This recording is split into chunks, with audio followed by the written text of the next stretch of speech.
My name's Bree, aka Celtic, from Celtic Whims at Etsy.com. I have a store there. It's a polymer clay store mostly, and I decided to make a few videos just showing how to do polymer clay, just beginning tutorials, tips and tricks that you may or may not know already. If you're interested in polymer clay, or wonder how it gets done that way, then come check out my videos, and I hope you enjoy. Okay, for the first video, I'm just going to show you some of the tools that are important to have when you're starting out with clay. There's a lot of tools in the clay aisle, and they all look really cool, but there are some that you need that are more important than others. So the first tool that's very important to have is a blade. I have two blades. I have a deep tissue blade, and I have a utility blade. The utility blade I actually got from the hardware store, and I use this a lot more than the deep tissue blade. I use this for small things, because if you notice, it has a top to it, whereas the utility blade does not. So if you're happening to cut your project and it's higher than your deep tissue blade, you're going to get a dent in your project, and you don't want that. So these are nice to have. They do have blades in the polymer clay aisles that are like this. Some of them are longer, some of them bend. They're very expensive though, and those are good for certain projects, but going to the hardware store and just getting a utility blade like this is probably just as well when you're starting out. It'll help you cut if you're into milfoil canes, you can cut that nicely with that. There's no top to worry about messing up your project, and it's not as sharp as the deep tissue blade, but it works just as well. So those are important to have. And then this is a tool that I highly recommend if you are going to be starting in polymer clay. It's the poker tool. It has a very sharp tip, and you can use it obviously to poke holes in the clay. If you're doing jewelry and you need to poke a hole in the clay where you're going to be running something through, or you can make eyes or whatever you use it for. And then also you can use it to pick up small pieces of clay that are too big for your fingers.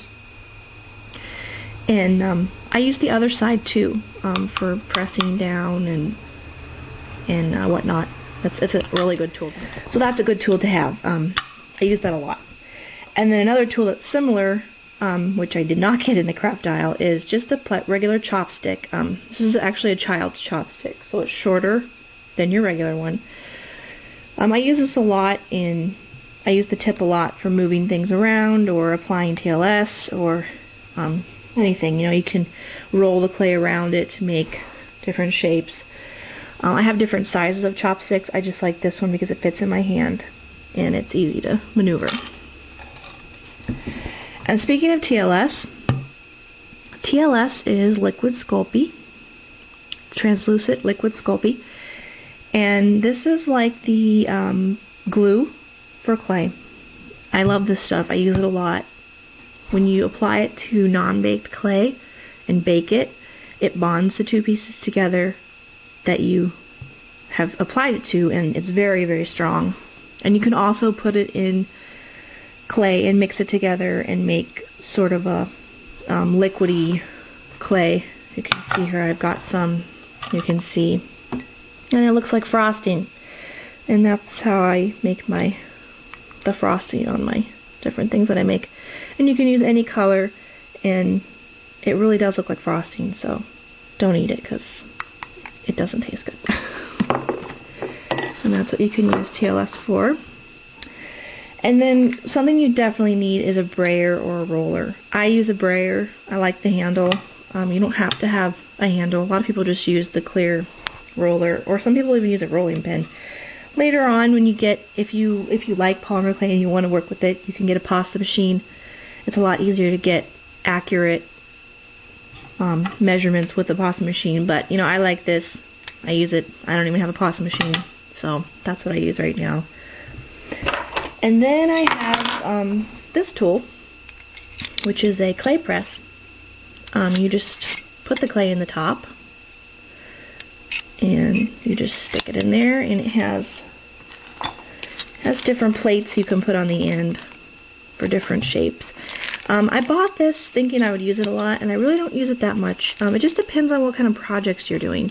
If you're going to be doing something that requires hair, that's a good one to have, or different things. I use it occasionally. It's nice to have just in case, so you can get those shapes that you can't get with, you know, just by hand.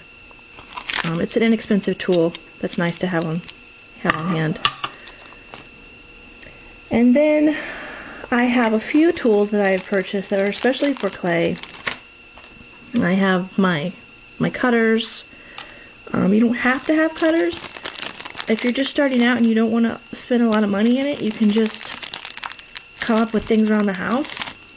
But as you get into it more, you'll find that it's easier and faster to have special tools for special things. I have a heart, and, you know, I have circles. Circles are really, you always use circles. Basic shape, things that have basic shapes are very nice to have, because that way you don't have to do it by hand. You can just whip it out, have your shape, and go on to your more detailed projects, or detailed part of the project. And then one thing I like to use sometimes is cookie cutters. It's harder to find smaller cookie cutters, but they're out there. There's a lot online, and they're easy because they're fast, and you can get an accurate shape of what you are looking for. They have special clay cutters that have things that you can push on so the clay comes out all in one piece. And those are nice. And then that helps to get them out. And then this is a tool I found. This came in a pack of other tools. I really don't use the other tools that much, but I do use this one. I like this one because it has just that end that you can make a, you know, indentation in, and it's not a sharp, it's just a dull edge, and it makes a nice indentation for leaves or whatnot. And then this end I can use to round the corners of squares, or I can round the corner of a circle if I need it to be a better edge. So I do use this tool quite a bit. And this came with a pack of tools, and it's pretty common.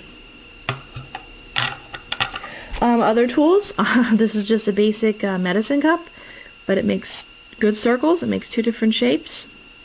And this even can flatten the circle, which is nice. So, I mean, just even stuff around the house like that you can find. Just be creative. I'm sure you can just open your cupboards and find different shapes and sizes of different things, and even lids. You know, you can use different lids to cut out. It's fun. Clay is a very easy medium. If you make a mistake, it's very forgivable, and you can just crumple it up and start over, or smooth it out, or just work with what you have. It's really fun, and I think once you get your hands on it, you won't be able to stop.